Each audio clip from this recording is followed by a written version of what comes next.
សូមស្វាគមន៍មកកាន់ការរៀនភាសាអង់គ្លេស Reading Power Builder គឺជាការអានឲ្យយល់ហើយមេរៀនទាំងអស់នេះជួយឲ្យអ្នកអានភាសាអង់គ្លេសងាយយល់គ្រប់អត្ថបទ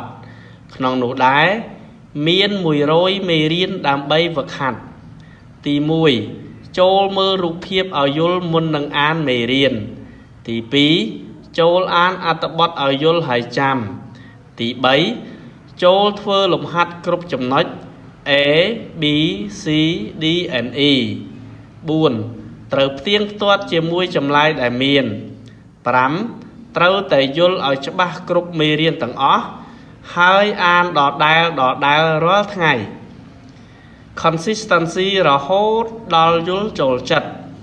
The Cream and the Cat. Mark went out to buy some cream for his mother. But he met a hungry cat. He gave her the cream because she needed it. Then the cat went home with him. She liked him.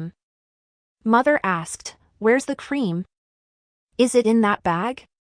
Mark said, "No. It's in the cat." មេរៀនទី4ទឹកខ្ទិះនិងឆ្មាម៉ាកចេញទៅទិញទឹកខ្ទិះជូនម៉ាក់របស់គាត់ប៉ុន្តែគាត់បានជួបឆ្មាមួយក្បាលដែលស្រែកឃ្លានយ៉ាងខ្លាំង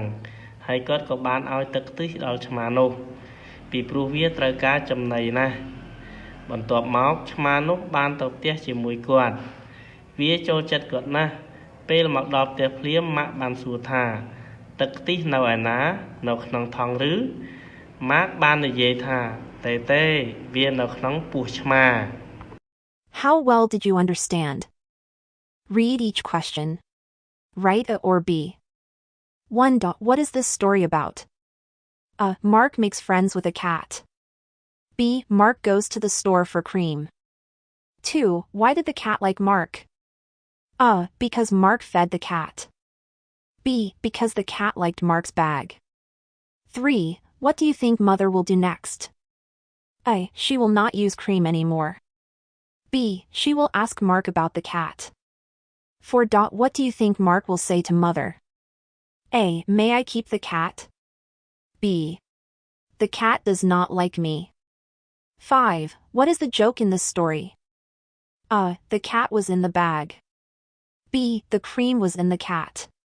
បន្ទាប់អំពីអ្នកអានអត្ថបទខាងលើមកតើអ្នកយល់ក្នុងអត្ថបទនេះបានកម្រិតណាចូលអានសំណួរទាំងអស់ហើយជ្រើសកឬខលេខ1តើសាច់រឿងនេះនិទានអំពីអ្វីកម៉ាកបានធ្វើជាមិត្តភក្តិជាមួយសត្វឆ្មាខម៉ាកបានទៅហាងចាប់ហួយដើម្បីទិញទឹកខ្ទិះលេខ2តើហេតុអ្វីបានជាឆ្មាចូលចិត្តម៉ាកកពីព្រោះម៉ាកបានឲ្យចំណីវាខពីព្រោះឆ្មាចូលទៅនៅក្នុងថង់របស់ម៉ាក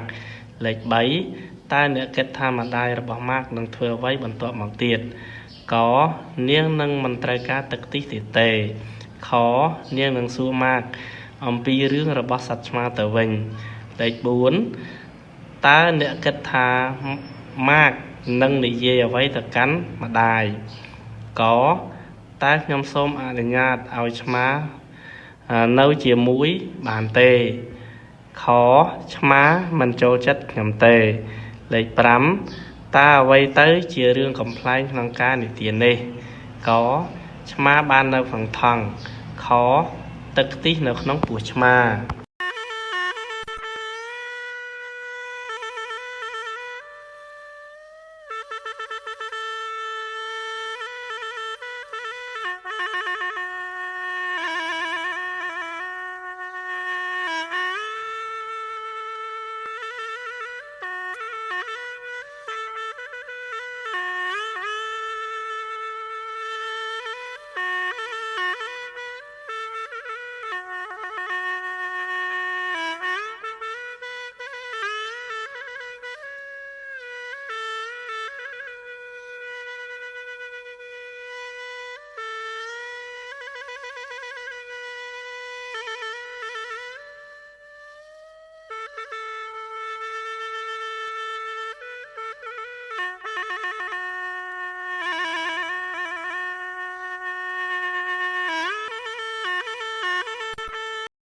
អរគុណសម្រាប់ការមើលពីដើមរហូតដល់ចប់